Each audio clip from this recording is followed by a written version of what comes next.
శనార్థి తెలంగాణకి వెళ్దాం నాని. సో లక్ష్యంపై ఉన్నంత శ్రద్ధ ఆసక్తి లక్ష్య సాధనలో సైతం చూపించాలి, అదే విజయ రహస్యం అంటే స్వామి వివేకానంద చెప్పినటువంటి మాట. qgroupmedia.com లేదంటే శనార్థి తెలంగాణ.comలో ఈ పేపర్ను మీరు డౌన్లోడ్ చేసుకొని చూడవచ్చు. ఇండియా వర్సెస్ ఇంగ్లాండ్ 5వ టెస్ట్ రీషెడ్యూల్. నేటి నుంచి బర్మింగ్హామ్లో మ్యాచ్. గతంలో ఇండియా ఇంగ్లాండ్ మధ్య 5వ మ్యాచ్ క్యాన్సిల్. కరోనాతో జరిగిన మ్యాచ్ నిన్ననే జట్టును ప్రకటించిన. కరోనాతో కాదు, ఐపీఎల్ ఆడుతందుకు డుమ్మగొట్టి వీళ్ళంతా అప్పుడు. మహా ట్విస్ట్, ఒక్కసారిగా మారిన సీన్. తెర వెనుక చక్రం తిప్పిన బీజేపీ. అపవాదు నుంచి బయటపడేందుకు వ్యూహాలు. సీఎంగా షిండే, డిప్యూటీగా ఫడ్నవీస్ ప్రమాణ స్వీకారం. ముందు ఫడ్నవీస్ సీఎం, డిప్యూటీ సీఎంగా షిండే అంటూ ప్రచారం. నిమిషాల్లోనే అనూహ్య నిర్ణయం అంటూ ఒక వార్తను చూస్తా ఉన్నాం చూడిగా. మహారాష్ట్రకు సంబంధించినటువంటి వార్త. ఇక బాలికలదే పై చేయి. 10వ తరగతి ఫలితం గడికోసారి 10వ తరగతి ఫలితాలు విడుదల చేసిన మంత్రి సబితారెడ్డి. మరోసారి సత్తా చాటిన బాలికలు 92.45%, బాలురు 87.61% ఉత్తీర్ణత. 97% ఉత్తీర్ణతతో సిద్దిపేట జిల్లా టాప్, 79% ఉత్తీర్ణతతో హైదరాబాద్ లాస్ట్. ఒక్కరు కూడా పాస్ కాని స్కూల్స్ 15 ఉన్నాయట. పోరలేమో అక్కడిక్కడ తిరిగి కొంచెం ఇక అట్లయితుంది. పీకేకి పిచ్చెక్కిస్తున్న తెలంగాణ. పీకే సర్వే రిపోర్ట్ అంటూ రోజు ఏదో ఒక పేపర్లో వార్త, ఎలక్ట్రానిక్ మీడియాలోనూ కథనాలు, వాట్సాప్ యూట్యూబ్ ఛానల్స్లో అయితే లెక్కే లేదు. మళ్ళీ అధికారం టీఆర్ఎస్దే, కాంగ్రెస్కే పట్టం, బీజేపీకే అవకాశాలంటూ రిపోర్ట్లు. ఎవరికి ఇష్టం వచ్చినట్టు వారు పీకే సర్వే పేరుతో ప్రచారం. రాజకీయ వ్యూహకర్తకు జలకిస్తున్న తెలంగాణ ప్రజలు. ఇంతవరకు ఏ రాష్ట్రంలో ఎదురు కాని పరిస్థితులు తెలంగాణలో ఎదురు. ఏమి చేయాలో అర్థం కాక తలపట్టుకుంటున్న పీకే. రాజకీయ వ్యూహకర్త ప్రశాంత్ కిషోర్ వ్యూహాలు ఒక పట్టాన అర్థం కావు. ఆయన వ్యూహకర్తగా ఉన్న నిజంగా వాస్తవానికి పిచ్చెక్కిస్తున్నారు అనుకోరాదు. అసలు ఏ రిపోర్ట్ ఒరిజినల్ రా అనేది కూడా అర్థం కాకుండా. ఇప్పుడు ఏది తేనె కుండలు కనుక నీళ్ళ సుక్కేసినట్టు వేసి పారేస్తుంది. ఎవరికి అర్థం, కన్ఫ్యూజన్ చేసి పారేస్తుంది జనం నిజంగా. రాజకీయ వ్యూహకర్త ప్రశాంత్ కిషోర్ వ్యూహాలు పట్టాన అర్థం కావు. ఆయన వ్యూహకర్తగా ఉన్న పార్టీకి దాదాపు గెలుపు ఖాయమే అన్నట్టుగా ఆయన వ్యూహాలు ఉంటాయి. ఒకసారి ఆయన వ్యూహకర్తగా ఎంటర్ అయ్యాడంటే ఆ రాష్ట్రంలో సంక్షేమ పథకాల అమలు, సీట్లు ఎవరికి ఇవ్వాలనే విషయంలో ఆయన చెప్పినట్టే పార్టీల అధినాయకత్వాలు చేస్తాయి. ప్రజలను తమ సపోర్ట్ చేస్తున్న పార్టీ వైపు ఎలా మళ్లించాలో పీకేకి తెలిసినంతగా మరెవరికి తెలియదేమో అన్నట్టుగా ఆయన వ్యూహాలు ఉంటాయి. అయితే దేశంలోని అన్ని రాష్ట్రాలు వేరే. తెలంగాణలో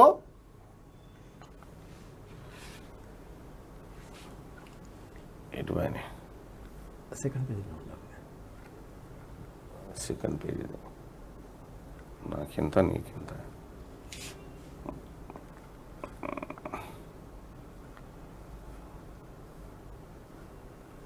ఇగో వేరే అన్నట్టుగా ఉన్నది పరిస్థితి. ఇతర రాష్ట్రాల్లో వ్యూహకర్తగా పీకే ఎంటర్ అయితే రిపోర్ట్లు, సర్వేలతో ప్రతిపక్షాలకు అవకాశం ఇవ్వకుండా రాజకీయ వ్యూహాలు రచిస్తాడు. అలాంటి వ్యూహకర్త పీకేకి తెలంగాణ ప్రజలు, అన్ని పార్టీల కార్యకర్తలు, మీడియా సంస్థలు షాకిస్తున్నాయి. పీకే సర్వే రిపోర్ట్ అంటూ ఏదో ఒక పేపర్లో రోజు వార్తలు ప్రచురితమవుతూనే ఉన్నాయి. అంతేకాకుండా Prashant Kishor latest survey report అంటూ ఎలక్ట్రానిక్ మీడియాలోనూ కథనాలు వస్తున్నాయి.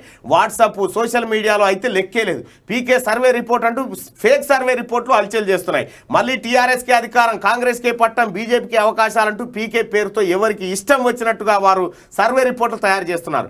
ఏ రాష్ట్రంలో ఎదురుగాని పరిస్థితులు తెలంగాణలో పీకేకి ఎదురు కావడంతో ఏం చేయాలో అర్థం కాక తలపట్టుకుంటున్నట్టు తెలుస్తుందట. రోజు కథనాలే. దేశంలో ప్రముఖ రాజకీయ వ్యూహకర్త అనగానే గుర్తొచ్చే పేరు ప్రశాంత్ కిషోర్. ఆయన ఏ పార్టీకైనా వ్యూహకర్తగా వ్యవహరిస్తారని ఒప్పందం చేసుకున్నాడంటే దాదాపు ఆ పార్టీ గెలుపు దగ్గరైనట్టు లెక్క ఉంటుంది. అయితే సోషల్ మీడియా ఈయనను ముచ్చెమటలు పట్టిస్తుంది. ఇక్కడ టీఆర్ఎస్ తరఫున వ్యూహరచన చేయడానికి పీకే సర్వేలు చేస్తూ ఆ రిపోర్ట్లను టీఆర్ఎస్ అధిష్టానానికి ఇస్తాడు.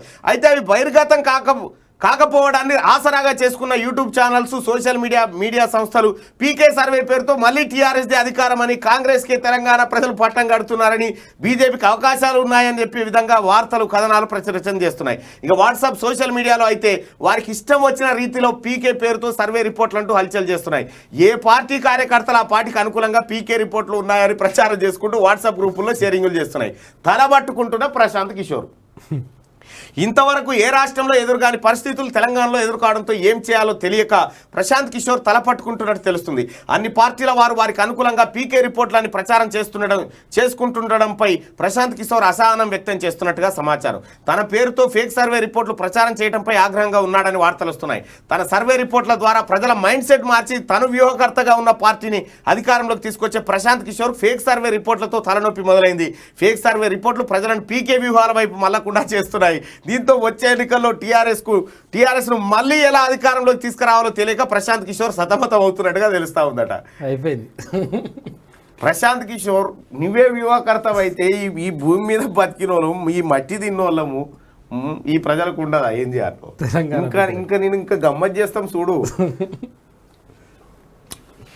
అయిగా నాకింత నీకింత పేదోళ్ల బియ్యం పందికొక్కుల పాలు రైస్ మిల్లర్లపై చర్యలేవి దర్యాప్తు సంస్థలు ఎక్కడ? వడ్ల పంచాయతీ కేంద్ర రాష్ట్ర ప్రభుత్వాల డ్రామాలేనా? బియ్యం అక్రమాల్లో కేంద్రం పాత్ర ఎంత? ఎఫ్సిఐ దాడుల వెనుక ఆంతర్యం ఏంటి? 60% మిల్లుల్లో అక్రమాలు జరిగినట్టు నిర్ధారణ, బాధ్యులపై నమోదు కాని కేసులు విచారణ జరపని వైనం. ఎందుకు కేసులు నమోదు కాలేదు? దీనికి భారతీయ జనతా పార్టీ నాయకత్వం సమాధానం చెప్పాలి. ఇప్పుడు కేంద్ర ప్రభుత్వ ప్రతినిధులు సమాధానం చెప్పాలి. వీళ్ళు తప్పు చేసిరని మీ సంస్థనే చెప్పింది కదా, ఎఫ్సిఐ చెప్పింది కదా. మరి వీళ్ళ మీద కేసులు ఏడబెట్టిర్రు, విచారణ ఏడొచ్చి ఏం దాకా వచ్చింది? నువ్వు పట్టుకపోవాలంటే కేసీఆర్ ఇంట్లో వేసి గుంజుకొని పోవచ్చు కదా. పేదోని బియ్యం పేదోడు తినాల్సిన బియ్యం పందికొక్కు లెక్క మీరు తింటారా అని తీసుకుపోయి లోపల పడేయచ్చు కదా. ఎందుకు చేస్తలేరు? దాని కథ వేరేగా. పేదోడి నోటికి అందాల్సిన బువ్వను బడా నేతలు పందికొక్కుల్లా మింగుతుండ్రు. నిరుపేదలకు పంపిణీ చేయాల్సిన బియ్యాన్ని కేంద్ర రాష్ట్ర ప్రభుత్వాల అండదండలతో న్యాయం చేస్తున్నారు. రాష్ట్రంలో ఎఫ్సిఐ నిర్వహించిన దాడుల్లో తేట తెల్లమైంది ఇదే. తెలంగాణ వ్యాప్తంగా ఉన్న మిల్లుల్లో గత వానాకాలం యాసంగి నిల్వలపై 60 ప్రత్యేక టీంలతో సోదాలు నిర్వహించి గతేడాది కస్టమ్ మిల్లింగ్ రైస్ను ఎఫ్సిఐకి ఇవ్వాల్సి ఉన్న గడువు మిగడంతో తనిఖీలు చేపట్టింది. మరోవైపు రైతు ఆరుగాలం కష్టపడి పండించిన వరి పంటకు ఓవైపు గిట్టుబాటు ధర చెల్లించకుండా మరోవైపు కాంటాలో క్వింటాలకు 5 నుంచి 8 కిలోల వరకు కోత పెడుతూ దర్జాగా సొమ్ము చేసుకుంటున్నారు. వానాకాలం నుంచి ఈ యాసంగి పంట వరకు అన్నదాత పండించిన వడ్లను రైసు మిల్లుల్లో నిల్వ చేసి బియ్యాన్ని ఎఫ్సిఐకి పంపకుండా అక్రమాలకు పాల్పడ్డారు. కేంద్ర ప్రభుత్వం ఉప్పుడు బియ్యాన్ని కొంటామని తిరకాసు పెడుతుందని యాసంగి వడ్ల కొనకుండా కేసీఆర్ సర్కార్ పంచాయతీ పెట్టింది. కేంద్రం మాత్రం ఈ విషయం తెలంగాణ ప్రభుత్వమే రాసిచ్చిందంటూ వాదిస్తోంది. అసలు గత వానాకాలం ఇవ్వాల్సిన బియ్యాన్ని ఇప్పటిదాకా ఇవ్వలేదని రాష్ట్ర సర్కార్ పైనే తోసేసింది. ఇదంతా చూస్తుంటే ఎవరిని మోసం చేస్తుండ్రో అంటూ రైతన్నకి ఇటు పేదోనికి అర్థం కాని పరిస్థితి. దాడుల తర్వాత రైస్ మిల్లర్లపై చర్యలేవి. తెలంగాణలో వడ్ల పంచాయతీపై కేంద్ర రాష్ట్ర ప్రభుత్వాలు దుమ్మెత్తి పోసుకున్న సంగతి తెలిసిందే. ఈ నేపథ్యంలో రాష్ట్రంలోని రైస్ మిల్లులపై ఫుడ్ కార్పొరేషన్ ఆఫ్ ఇండియా అధికారులు ఏకకాలంలో దాడులు చేశారు.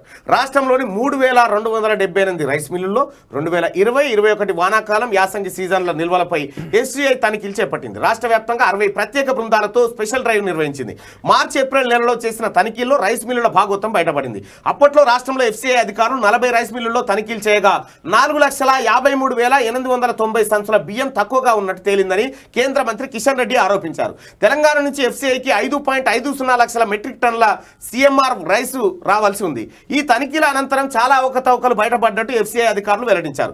ఈ తనిఖీల తర్వాత ఎఫ్సిఐ రాష్ట్రంలోని రైస్ మిల్లుల్లో 60% మేర అక్రమాలు దొరికినట్టు తేల్చింది. ఈ మేరకు చర్యలు తీసుకోవాలంటూ పౌర సరఫరాల శాఖకు లేఖ రాసింది. అయినా ఇంతవరకు రైసు మిల్లర్లపై ఎలాంటి కేసులు చర్యలు తీసుకోకపోవడం విడ్డూరంగా ఉంది. ఇగో ఇది కథ. ఇది కేంద్ర రాష్ట్ర ప్రభుత్వాలు ఆడుతున్నటువంటి డ్రామా. కేసీఆర్ గురించి మొత్తం బయటపడ్డ దాని సంగతి ఏంది? ఇంకా బయట పెడతా అంటున్నారు కదా. బయటపడ్డ దాని సంగతి ఏం చెప్తారు? ఇది చెప్పాలి కదా. దొరికిపోయారు కదా రైస్ మిల్లుల కాడ టీఆర్ఎస్ వాళ్ళు, అధికార టీఆర్ఎస్ పార్టీ కేసీఆర్ దొరికిపోయింది కదా. ఈడ పందికొక్కు లెక్క మొత్తుండ అన్నట్టు ఈ పందికొక్కును తీసుకుపోయి ఎందుకు జైలు వేస్తలేరు? ఇది ప్రజలు అర్థం చేసుకోవాలి.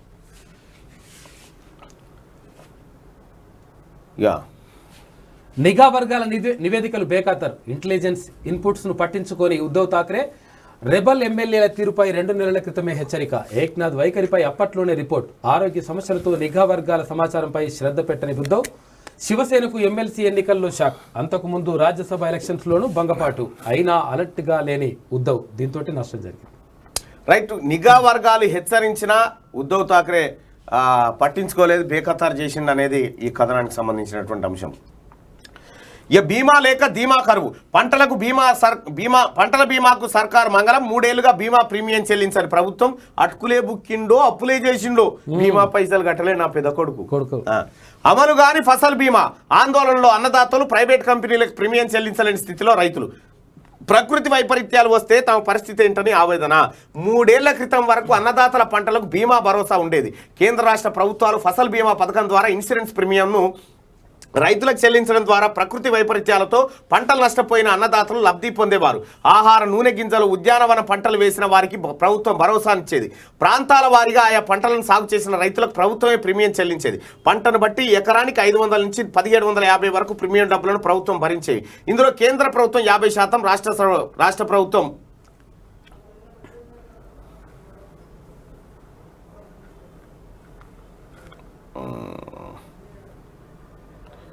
50% చొప్పున ప్రీమియం మొత్తాన్ని భరించేవి. 2016లో కేంద్రం ఈ స్కీమ్ను అమల్లోకి తెచ్చింది.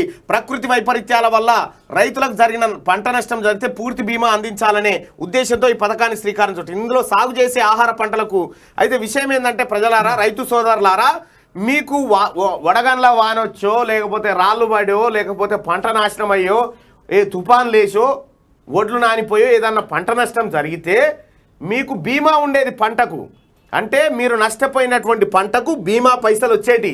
ఆ బీమా పైసలకు రావాలంటే కేంద్ర ప్రభుత్వం, రాష్ట్ర ప్రభుత్వం ఈ రెండు కలిపి 50-50 మీ ఇప్పుడు ఈయనకు 5 ఎకరాలు ఉంది, నేను రాష్ట్ర ప్రభుత్వం, ఇంకొక ఆయన కేంద్ర ప్రభుత్వం అనుకుందాం. ఈ కేంద్ర ప్రభుత్వం, రాష్ట్ర ప్రభుత్వం కలిసి ఈయన పంట ఖరాబ్ అయితే పైసలు వచ్చేటట్టు నేను 50 రూపాయలు కట్టాలి, ఆయన 50 రూపాయలు కట్టాలి. 3 ఏళ్ల సంది కేసీఆర్ కడతలేడు, ఆయన 50 మింగుతున్నాడు కానీ ఈయన 50 కడతలేడు. దీంతో ఏమైంది, ఈయన పంట నష్టపోయినా నీకు రూపాయి వస్తలేదు. ఇప్పుడు ఎందుకు వస్తలేదు అంటే కేసీఆర్ ఉద్దారకం. అప్పులే చేసిండో, అటుకులో తిన్నాడో మా కాక ఇగో ఇట్లా మందిని ముంచిండు. ఇది బీమా. ఇక తెలంగాణకు ప్రజలకు మోడీ క్షమాపణ చెప్పాలి. రాష్ట్ర ప్రజలను మోడీ అవమానించిండు. తెలంగాణ ఏర్పాటు ప్రక్రియను తప్పుపట్టిండు. 8 ఏళ్లలో విభజన హామీలు అమలుకు నోచుకోలేదు. కేంద్ర మంత్రి కిషన్ రెడ్డి ఉన్నా ఉపయోగం లేదు. యశ్వంత్ సిన్హా తనను కలిసిన తర్వాతే టీఆర్ఎస్ వాళ్ళను కలవాలి. మీడియా సమావేశంలో టీపీసీ చీఫ్ రేవంత్ రెడ్డి అంటూ ఒక వార్తని మంచి ట్విస్ట్ పెట్టిండు. యశ్వంత్ సిన్హా నన్ను కలిసిన తర్వాతనే, తమను కలిసిన తర్వాతనే టీఆర్ఎస్ను కలవాలని చెప్పి పెట్టిండు. సో ఇక్కడ ఏం జరుగుతుంది, ఇప్పుడు టీఆర్ఎస్కు కాంగ్రెస్ పార్టీకి లోపాయకారి ఒప్పందం ఉందనేది వట్టిగా మీరు గమనించిరో లేదో. నిన్న ఏం జరిగిందంటే చాలా బాగా డెప్త్గా అర్థం చేసుకుంటేనే అర్థమవుతుంది సోదరులారా. ఇది యశ్వంత్ సిన్హా కాడికి, యశ్వంత్ అంటే యాంటీ బీజేపీ గ్రూప్ ఇది. వీడికి ఈయన అభ్యర్థి, వీడికేమో కేటీఆర్ పోయిండు. Same day Modi group Tamilisai, తర్వాత కిషన్ రెడ్డి, ఈయన దగ్గరికి కేసీఆర్ పోయిండు. అదే రోజు కొడుకు ఇక్కడ, తండ్రి ఇక్కడ, రెండు చోట్ల వీళ్ళే ఉన్నారు. మీరు చూడండి, 2 చోట్ల వీళ్ళే ఉన్నారు. చాలా జాగ్రత్తగా గమనించాలి ప్రజలారా, ఇదొక్క పెద్ద మోసం. కేసీఆర్ అనేటువంటి వ్యక్తి ఎంఐఎంకి ఎంత అందుబాటులో ఉంటాడో బీజేపీకి అంతే అందుబాటులో ఉంటాడు. ఇప్పుడు ఈ రాష్ట్రపతి ఎన్నికల్లో కూడా అయ్యా కొడుకులు అనుకొని నువ్వు అక్కడ పోయి నిలబడి మద్దతు చేసినట్టు చేయి, నేను ఇక్కడ కిషన్ రెడ్డితో ముచ్చట పెడతా రాజ్భవన్లో. ఇది డ్రామా. కిషన్ రెడ్డి మీరు చూడండి, కిషన్ రెడ్డి కేంద్ర మంత్రి కిషన్ రెడ్డి ఉన్నాడు కదా, కిషన్ రెడ్డి సికింద్రాబాద్లో ఎట్లా గెలిచిండంటే గెలిపించిండు కేసీఆర్. తలసాని సీనన్న కొడుకును బలిపశువుని చేసి తలసాని శ్రీనివాస్ యాదవ్ పెట్టినటువంటి మీటింగ్కు కేసీఆర్ హాజరు కాకుండా చాలా జాగ్రత్తగా మైహోమ్ నిధులతోని కిషన్ రెడ్డిని పైకి తీసుకొచ్చారు. కిషన్ రెడ్డి కేంద్ర మంత్రి అవుతాడని తెలుసు, కేసీఆర్ పనికి వస్తాడని తెలుసు. ఇదంతా మ్యూచువల్ డ్రామా ఇదంతా. కేంద్ర మంత్రిని పట్టుకొని కేసీఆర్ రండాన్ని తిరిగితేనే మీరు ఏమి చేయనటువంటి వాళ్ళు రేపు కేసీఆర్ అవినీతికి దొరికి పట్టుకొని లోపటేస్తారు మీరు. జూలై 11 విచారణ, వరవర్రావు బెయిల్ పిటిషన్పై జూలై 11 విచారణకు సుప్రీంకోర్టు గ్రీన్ సిగ్నల్. భీమా కోరేగావ్ కేసులో నిందితుడిగా వరవర్రావు, మహారాష్ట్రలో వరవర్రావుపై కేసులు, అరెస్టులు. ఇటీవలే బెయిల్పై విడుదలైనటువంటి ఘటన. ఎందెందు వెతికినా కాషాయ వ్యూహమే. కేసీఆర్ కాంగ్రెస్ కి చేయందించిన బీజేపీ కేసీఆర్ తో బాహాబాయికి దిగిన అంతిమ లక్ష్యం కమల వికాసమే. ప్రధాని తెలంగాణ పర్యటన వెనుక మోదీ మార్కు రాజకీయం. అల్లూరి విగ్రహావిష్కరణ నెపంతో చంద్రబాబును కలవనున్న మోడీ. చిరంజీవికి ఆహ్వానం. ఎవరిని ఒప్పించేందుకు, ఎవరికి చెక్ పెట్టేందుకు. రంగులు మారుతున్న కేంద్ర రాజకీయం అంటూ రాజకీయము మనం పైన చూస్తున్న రాజకీయం కాదు, లోపల రాజకీయం వేరే ఉంది. కాంగ్రెస్ పూర్తిగా చచ్చిపోయాక రేవంత్కు పీసీసీ, అందుకే బీజేపీలో చేరుతున్నా. ముందే ఇచ్చి ఉంటే కాంగ్రెస్లో ఉండేవాడిని. కొండా విశ్వేశ్వరరెడ్డి కీలక వ్యాఖ్యలు. తెలంగాణ అధ్వానంగా తయారైందని ఆవేదన. కాంగ్రెస్ పూర్తిగా చచ్చిపోయాక రేవంత్కు పీసీసీ ఇచ్చిరు అని చెప్తా ఉన్నారు. ఇక అందుకే బీజేపీలో చేరుతున్నా అని చెప్తా ఉన్నాడు. అంటే ప్రజలు కాంగ్రెస్ వైపు లేరు, బీజేపీ వైపు ఉన్నారు కాబట్టి నేను అటుపోతాను అంటుండు. అంతే, అర్థమైందా? కాంగ్రెస్ నిజంగా చచ్చిపోయిందా బతుకుందా తర్వాత పెడితే కొండా విశ్వేశ్వరరెడ్డి వ్యాఖ్యలపైనే ఇవాళ మనం చాటింగ్ పోల్ పెట్టుకుందాం. ప్రజలు కాంగ్రెస్ వైపు ఉన్నారా లేకపోతే బీజేపీ వైపు ఉన్నారా? ఒకసారి ఈ పోల్లోకి రండి.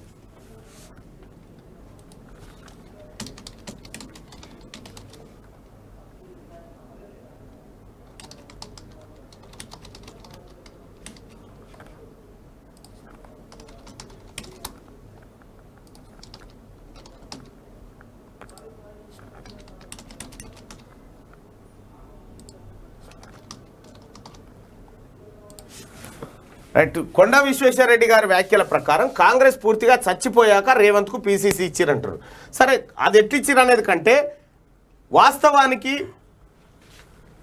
తెలంగాణ ప్రజలు ఎవరి పక్షాన ఉన్నారు? కాంగ్రెస్ పక్షాన ఉన్నారా, బీజేపీ పక్షాన ఉన్నారా, టీఆర్ఎస్ పక్షాన ఉన్నారా, ఇతరుల పక్షాన ఉన్నారా? ఈ ఓటింగ్లో మీరు పాల్గొనండి. ఈ ఓటింగ్లో కొండా విశ్వేశ్వరరెడ్డి గారు చెప్పినటువంటి వ్యాఖ్యల్లో మీరు ఎంతవరకు మద్దతు ఇస్తున్నారు ఏందనేది ఒకసారి చూద్దాం. 1286 మంది ఓట్లు వేసారు. దీంట్లో 1286 మంది ఓటింగ్లో పాల్గొన్నారు.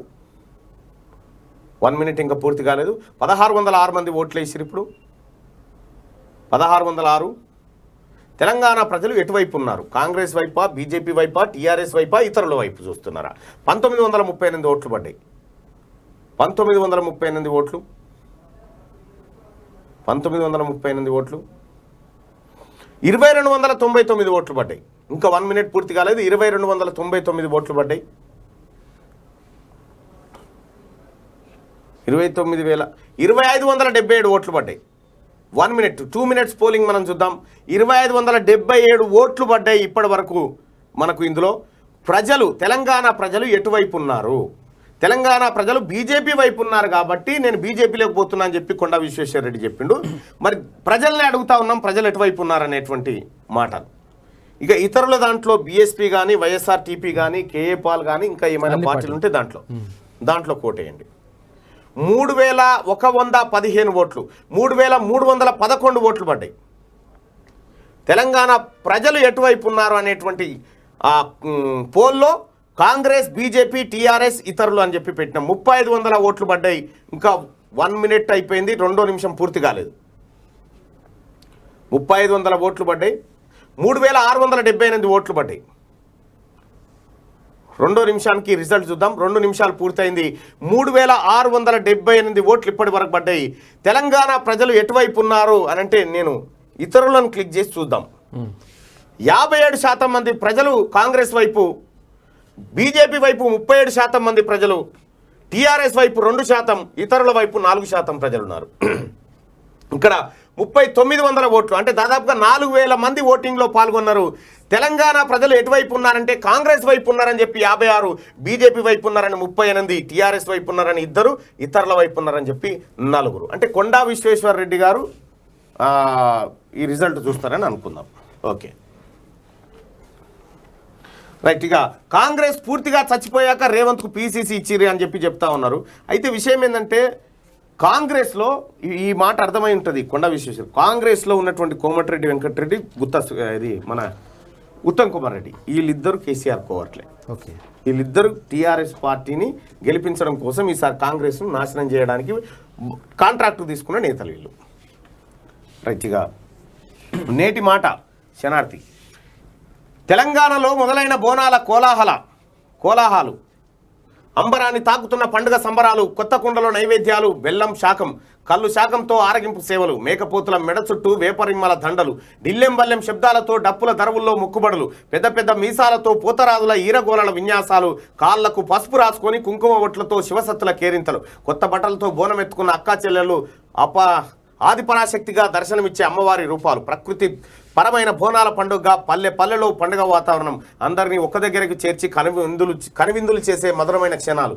అబ్బా చూడముచ్చటగా కన్నుల పండుగ ఈ ఆషాఢ మాస బోనాలు. క్యూ న్యూస్ ప్రేక్షకులకు బోనాల పండుగ శుభాకాంక్షలు అంటూ పెద్దపల్లి రాజన్న రాసిండు. అందరికీ బోనాల పండుగ శుభాకాంక్షలు. ఎంత పని చేశావే ఉడతా? ఏపీలోని అనంతపురం జిల్లాలో ఘోర ప్రమాదం. హైటెన్షన్ వైర్లు తెగి ఆటోపై పడిన వైనం, ఆటోలో ప్రయాణిస్తున్న 5 మహిళలు సజీవ దహనం, పలువురి గాయాలు. వైర్ల పైకి ఉడత ఎక్కడం వల్లే షార్ట్ సర్క్యూట్ అయిందన్న అధికారులు. ఉడత పోతే హై టెన్షన్ వైర్ దిగిపడ్డాయట. హై టెన్షన్ వైర్ ఇట్లా పడతాయన్న కథలు అవి. హై టెన్షన్ వైర్లు ఉడత పోతే పడతాయి అన్న. హై టెన్షన్ వైర్ పెద్దయి అవి అక్కడ ఆటో పోతుంది అట్లా, వాళ్ళు సర్ది కట్టుకొని పాపం మరి పొలం పనులకు పోతున్నారు. 11 మంది ఉడత వల్లే ప్రమాదం అట. వాళ్ళు చెప్తున్నారు అట్లా. ఏదో ఉడతా భక్తి అనుకుంటాం, ఉడతా సాయం అనుకుంటాం, ఉడతా మోసంకి వచ్చిందిగా కథ. వాళ్ళ కథలు అవి. ఉడతతోటి తెగుతాయా అవి? కాలోజీ టీవీ రాముకు బెదిరింపు కాల్స్. ఎమ్మెల్యే పైల శేఖర్ రెడ్డి అనుసరెడ్డి బెదిరింపులు, హామీలను నెరవేర్చినందుకు కక్ష సాధింపులు. భువనగిరిలో జరుగుతున్న అరాచకాలను కాలోజీ టీవీలో ప్రసారం చేసినందుకు హెచ్చరికలు. అయినా భయపడేది లేదంటున్నా ప్రశ్నించే గొంతుకలు అంటూ. రాము గీ బెదిరింపు కాళ్ళకు భయపడతాడా? పైల శేఖర్ రెడ్డి గారు జర అదుపులో పెట్టుకో మీ కార్యకర్తల్ని. అన్ని రోజులు ఆదివారమే ఉండదు, సోమవారం కూడా వస్తుంది. ఏమవుతుంది రాముని బెదిరిస్తే? నన్ను బెదిరించేమని అయింది అవ్వచ్చు. ఆయనకు కూడా గంతే. ఈ ఓవర్ యాక్షన్లు బంద్ చేయి. మస్తుగా బెదిరించి చూకున్నారు. కానీ తెలంగాణ ప్రజలకు మోడీ క్షమాపణ చెప్పాలి చెప్తాడు. కింగ్ మేకర్ కాదు కింగ్. మహారాష్ట్రలో రాజకీయాల్లో సంచలన ఏక్నాథ్ షిండే తిరుగుబాటును విజయవంతంగా నడిపించిన వైనం. ఏక్నాథ్ షిండే ఆటో డ్రైవర్ అట. ఫస్ట్ బాలాసాహెబ్ ఠాక్రే పార్టీ రానే జిల్లా ఇన్ఛార్జ్ ఆనంద్ దిబే ప్రభావంతో తన 18 ఏళ్ల వయసులో 1980లో శివసేనలో చేరి రాజకీయ ప్రస్థానాన్ని ప్రారంభించాడు. దాదాపు 15 ఏళ్ల పాటు పార్టీలో నిబద్ధతతో పనిచేసిన అనంతరం 97లో ఏకనాథ్కు తానే మున్సిపల్ కార్పొరేషన్ కౌన్సిలర్ టికెట్ దక్కింది. ఆ ఎన్నికల్లో గెలవడమే కాదు, తానే మున్సిపల్ కార్పొరేషన్ హౌస్ లీడర్ కూడా అయ్యారు. 2004లో తొలిసారి అసెంబ్లీకి వచ్చిందట. 2004లో తొలిసారి తానే అసెంబ్లీ నియోజకవర్గం నుంచి ఏక్నాథ్ షిండే పోటీ చేసి విజయం సాధించాడు. ఆ మరుసటి ఏడాది శివసేన తానే జిల్లా అధ్యక్షుడిగా నియమితులయ్యారు. 2009లో ఆయన నియోజకవర్గం కోప్రి పచ్చాకాడికి మారింది. అప్పటి నుంచి ఆ స్థానం నుంచి పోటీ చేసిన ప్రతిసారి విజయం ఆయనను వరించింది. 2014-19 వరకు మహారాష్ట్ర ప్రజా పనుల శాఖ మంత్రిగా పనిచేశారు. 2019లో ఏర్పడిన మహావికాస్ అఘాడీ ప్రభుత్వంలో రాష్ట్ర పట్టణాభివృద్ధి శాఖ మంత్రిగా బాధ్యతలు చేపట్టారు. అంతేకాదు తానే జిల్లా ఇన్ఛార్జ్ మంత్రిగా వ్యవహరించారు. తాజాగా మహారాష్ట్రలో నెలకొన్న రాజకీయ సంక్షోభం అనంతరం అనూహ్యంగా ముఖ్యమంత్రి పదవి దక్కించుకున్నారు. ఇక మధ్యాహ్న భోజనం తిని అస్వస్థత. అటుకులే బుక్కిండో అప్పులే చేసిండో. మధ్యాహ్న భోజనంలో ఇసంగలి పెట్టిండు. అది 16 మంది విద్యార్థులకు వాంతులు, వైద్యం కోసం ప్రభుత్వ ఆసుపత్రికి తరలింపు. మెదక్ జిల్లా సురారం గ్రామంలో ఘటన. కలుషిత నీరు వల్లే ఫుడ్ పాయిజన్ అయిందన్న హెచ్ఎం అంటూ. అటుకులే బుక్కిండో అప్పులే చేసిండో, కలుషిత నీరు మా కోసం తెచ్చిండు. తర్వాత అలా మనవరాలకు పెట్టే భోజనమే పెట్టిండు. ఈ భోజనం వాళ్ళకి పెడితే ఏమవుతుంది? అటుకులే బుక్కిండో ఏం చేసిండు? ఇంకా వీళ్ళు టీఆర్ఎస్ బీజేపీ కార్పొరేటర్లు టీఆర్ఎస్ మునిగిపోయే పడవల ఎక్కిరీలు, మునిగిపోయే పడవల. అటు మరి ఆమె ఎవరు? పీజేఆర్ కూతురు కారులోకి పోయింది. ఇప్పుడు మన వీళ్ళ మీద చర్యలు తీసుకుంటే ఆమె మీద తీసుకోవాలి, ఆమె మీద తీసుకోకపోతే ఏమి తీసుకోవాలి. అంత గమ్మతి నడుస్తుంది రాజకీయం. నిజంగా ఈ నలుగురు రాజీనామా చేసి మళ్ళా గెలువురు చూద్దాం. బీజేపీ కార్పొరేటర్ తెలుస్తుంది. మీరు రాజీనామా చేసి మళ్ళా గెలువురి. అది మునిగిపోయే పడవ టీఆర్ఎస్ది. చాక్లెట్లో బ్యాక్టీరియా కలకలమట. బెల్జియంలోని వీజ్లో భారీ కలేబాట్ చాక్లెట్ ప్లాంట్లో సల్మోనెల్లా బ్యాక్టీరియా ఆనవాళ్ళు. చాక్లెట్ రంగంలో అగ్రగామిగా ఉన్న భారీ కలేబాట్ అంటూ ఒక వార్తను చూస్తూ ఉన్నాం. అది ఏందో మరిగా. అయ్యో.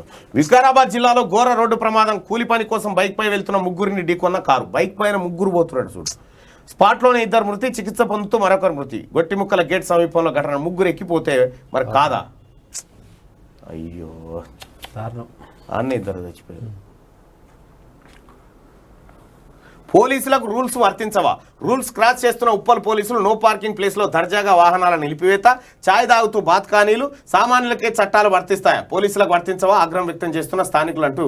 ఇగో నిన్న ఈ కథ అయిందని చెప్పి ఈ రోడ్డు మీద ఆపుడేంది ఈ కథ ఏంది నో పార్కింగ్ ప్లేస్లు అని చెప్పి మన టీమోలు ఫిర్యాదు చేసి రాచకొండ కమిషనరేట్కు స్పందించిన ఉన్నతాధికారులు దర్యాప్తు చేసి చర్యలు తీసుకుంటామని చెప్పారు. Rules is rules. పోలీసు వాళ్ళకైతే రోడ్డు మీద ఆపవచ్చు, ఏడబడితే ఆడవచ్చు, ఇవన్నీ ఉండయి. చెరువును మింగిన గులాబీ తిమింగలాలు. చెరువు శిఖం కబ్జా చేసిన అధికార పార్టీ కౌన్సిలర్ గత 10 ఏళ్ల నుంచి యథేచ్ఛగా అనుభవిస్తున్న వైనం. శిఖం భూమిని స్వాధీనం చేసుకోవాలని హైకోర్టు ఉత్తర్వులు జరిగింది. గత 10 ఏళ్ల నుంచి యథేచ్ఛగా అనుభవిస్తున్న వైనం. 10 ఏళ్ల కింద ఈ అధికార పార్టీ టీఆర్ఎస్ ఏడుంది, చెరువును మింగేను అంతే. ఇప్పుడు చూడు, ఏ పార్టీ అధికారంలోకి వస్తుందంటే ఈ కబ్జాదారులు ఈ పైరవికారులు అంతా మళ్ళీ ఆ పార్టీకి షిఫ్ట్ అయిపోతారు, అంతే మళ్ళీ షిఫ్ట్ అయిపోతూ ఉంటారు. వీళ్ళు ఏడున్నా అధికారంలో ఉండాలని చూసుకుంటారు అన్నట్టు. కాంగ్రెస్ పూర్తిగా చచ్చిపోయాక రేవంత్ పీసీసీ ఇచ్చిరని చెప్పి ఆయన చెప్పినటువంటి మాటలో పోలింగ్ నడుస్తూ ఉంది. మన పోలింగ్ అయితే దాదాపు 6,449 మంది ఓట్లు వేసారు. తెలంగాణ ప్రజలు ఎటువైపు ఉన్నారంటే కాంగ్రెస్ వైపు అని చెప్పి 56%, బీజేపీ వైపు అని చెప్పి 37%, టీఆర్ఎస్ వైపు అని 3%, ఇతరులు 5% చూపిస్తూ ఉన్నారు. ఇక ఇది సినిమా పేజ్. నా పేరు సీసన. సాంగ్ ప్రోమో అవుతున్నావు ఎవరిమే ఐటమ్ సీసా రామారావా అని డ్యూటీ అట. Special song release. రామారావు అట. ఈ రామారావు ఎవరు? పుష్ప 2 అల్లు అర్జున్తో విజయ్ సేతుపతి డి. షో టైం నేటి నుంచి G5లో తకాడ్ స్ట్రీమింగ్ అట. ఇట్లు మారేడుమిల్లి ప్రజానీకం టీజర్ అవుట్ అయిందట. Intense drama Itlu Maredumilli Prajaneekam teaser. Taapsee beautiful టైడే ఎఫ్ఐఆర్ అట. Stunning Malavika Mohan hot show Thor love and thunder July 8న రిలీజ్. సో ఇది శనార్థి తెలంగాణ సినిమా పేజీలో ఉన్నటువంటి వార్తలు. ఈ ఒకసారి మనం ఆదాబ్ హైదరాబాద్కు పోయే కంటే ముందు ఓటింగ్ ఏం జరుగుతుందనేది చూసేటువంటి ప్రయత్నం చేద్దాం. రైట్. పాలన ఎట్లా చేయాలో కేసీఆర్ను చూసి మోడీ నేర్చుకోవాలని కేటీఆర్ అంటా ఉన్నాడు. దాదాపు 115 మంది కామెంట్ చేశారు. Choke of the day. ఇది నోరుతో నవ్వేదైతే కాదట. దేంతో నవ్వుతారు? కేసీఆర్ మీద కోపం రావడానికి అనేక కారణాలు ఉన్నా కానీ కోవిడ్ సమయంలో చేసిన మోసం మన జీవితంలో కార్ అనే సింబల్కి ఓటు వేయను. Joke of the day. 8 years of joker. నేను పరిపాలన చేయడం అంటే ఎంతో కష్టం అనుకున్నా కానీ కేసీఆర్ మోడీ పాలన చూసినాక అసలు పరిపాలన అంటే ప్రజలకు ఏం చేయకపోవడం అని, ప్రజలని దొంగ మాటలతో మోసగించడం అని అర్థమైంది. కానీ దొరగారు ఎంతైనా గ్రేట్ అన్న. మళ్ళీ ప్రజలను మోసగించేయగల సమర్థుడు రాజిరెడ్డి. అవునన్నా కేసీఆర్ తోపన్న. మోడీకి తెలీదు. మందిని ముంచి మంగళారతి పాడడం కేసీఆర్ రాదు పాలనలో. మా నాయన హైదరాబాద్లో కంటే ఫామ్ హౌస్లో ఉంటాడు తెలుసుకో మోడీ అన్న. తినాలి, పబ్లిక్ని దోసుకోవాలి, తాగాలి, ఫామ్ హౌస్లో ఎంజాయ్ చేయాలి. దొంగ బాడుకావులు ఇద్దరని చెప్పి తిడతా ఉన్నారు. తాగి పడేసిన సీసాలమ్మి ఆదాయం సమకూర్చుకోవాలి. సుదర్శన్ అన్న ఫ్యాన్స్ ఫ్రమ్ వనపడితేట. Why media is not covering BSP updates. BSP updates చేయాలంటే ఇప్పుడు నేను చెప్తా ఉన్నా పదే నేను మీకు కూడా చెప్తా ఉన్నా. అక్కడ ఓ పిఆర్ఓ ఉండాలి, సొంత స్ట్రీమింగ్ పెట్టాలి, అన్ని ఛానళ్ళకు ఆ లింక్ పంపాలి. ఆ వ్యవహారమే లేదాడా. ఫేస్బుక్ లైవ్ అన్న ఏదో ఒకటి పెట్టి ఆ లింకు మీడియా పిఆర్ ఉండాలి కదా.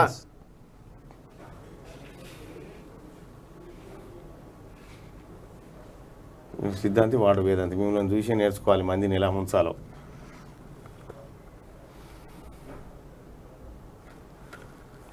తెలంగాణ ఎలాగో ప్రింట్ కాదు కాబట్టి మేము 32 పేజీలతో పేపర్ చేయండి. అందులో 16 మెయిన్ పేజీలు, మిగతా 16 ఒక్కో జిల్లా వార్తలు. తప్పకుండా బ్రదర్ అదే పనిలో ఉన్నాం. శనార్థి పేపర్ ఇంకా చాలా అప్డేట్ కాబోతా ఉంది. అప్డేట్ తోటి మీ ముందుకు వస్తుంది. ఇక కేసీఆర్ అవినీతి భాగోతాన్ని బయట పెడతామని చెప్పి బండి సంజయ్ అన్నారు. బయట పెడతాడా అసలు పెట్టరా అనేది పోల్ ఏం దాకా వచ్చిందంటే అసలు పెట్టరని 53% మంది, ఖచ్చితంగా పెడతారని చెప్పి 47% మంది చెప్పారు. 18,000 మంది ఈ ఓటింగ్లో పాల్గొన్నారు.